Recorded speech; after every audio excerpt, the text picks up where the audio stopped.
어제는 하루가 어떻게 갔는지도 모를 만큼 굉장히 빠르게 지나가 버렸습니다. 한 주의 절반 지납니다. 이제야 정신이 좀 드는 것 같은데 수요일도 파이팅 해봅시다. 2022년 9월 14일 수요일, 여러분의 내 집 마련 도우미 대우경북 아파트와 함께 매일 신문 듣기 시작합니다. 먼저 거시경제입니다. 너무 일찍 들었던 축배, 미국 물가 아직 갈 길 멀다. 8월 CPI는 전년 동기 대비 8.3% 상승했습니다. 전달보다 낮아졌지만 전문가의 전망치를 상회하는 흐름입니다. 에너지의 가격은 하락했지만 거의 모든 부분에서 물가가 뛰었습니다. CPI를 보는 순간 눈앞이 깜깜해졌습니다. 자이언트 스텝이 성큼 다가옵니다. 아직 대바닥에 닿을 정도는 아니지만 기대감에 부풀었던 상승분은 죄다 돌린 셈입니다. 이건 일일 시황에서 조금 더 풀어드리겠습니다. 묻지마 예타면제 없앤다. 정부가 긴축재정으로의 방향에 초점을 맞추면서 묻지마 예타면제는 어렵게 되겠습니다. 아무래도 적은 예산으로 효과 좋은 사업을 진행하려면 예비 타당성 조사는 조금 더 치밀해야겠네요. 문정부 태양광 조사하자마자 2,600억 불법 집행 확인, 12조 원의 전력 산업기금이 투입되었습니다. 표본조사에서 2,200건이 위법, 부당한 사례였습니다.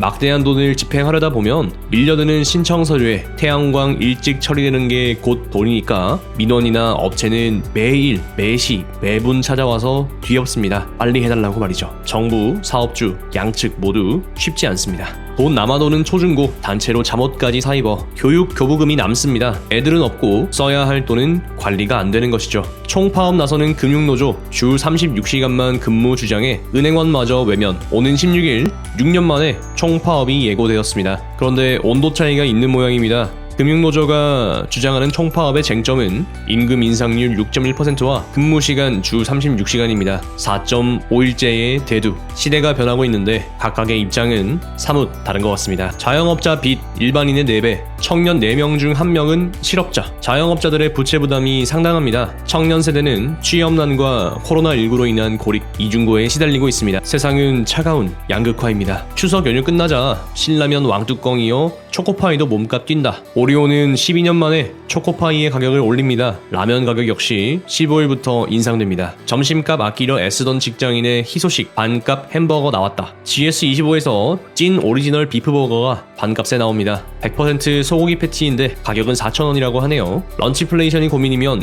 양배추를 드시면 아주 저렴합니다. 저는 원재료 따져서 소주 마셔요.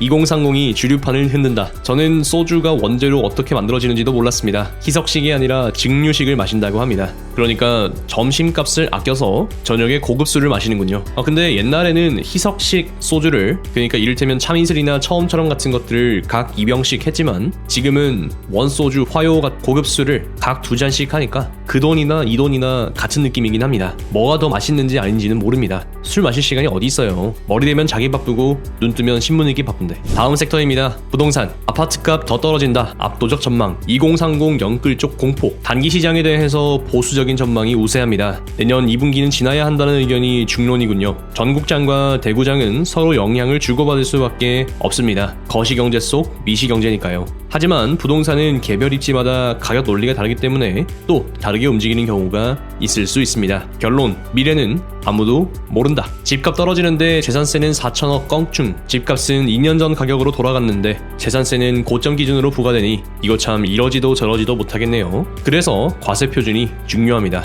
다음 섹터입니다. 증시. 선물만 1.1조 사들인 외국인. 코스피 단숨에 2,440선 회복. 그 1조 오늘 바로 내답할 예정입니다. 조심하세요. 3전 4% 넘게 급등. PBR 1.15배에 불과. 주가 여전히 바닥권. 역대급 PBR이군요. 삼성전자는 PBR 1배, SK하이닉스는 PBR 0.8배 수준으로 현 주가는 바닥권에 근접해 있다는 분석이 나옵니다. 아주 좋은 투자 시기인 것은 맞는 것 같습니다. 투자를 어떻게 바라보느냐에 시각 차이가 있겠죠. 아이폰 14 흥행 예고에 LG이노텍 들썩. LG이노텍과 애플은 상당히 긴밀한 관계가 있습니다. 이유를 아직도 모르신다고요? 공부합시다. 오징어 게임 에미상. 오징어 게임의 이정재 씨가 미국의 에미상 나무주연상을 수상했습니다.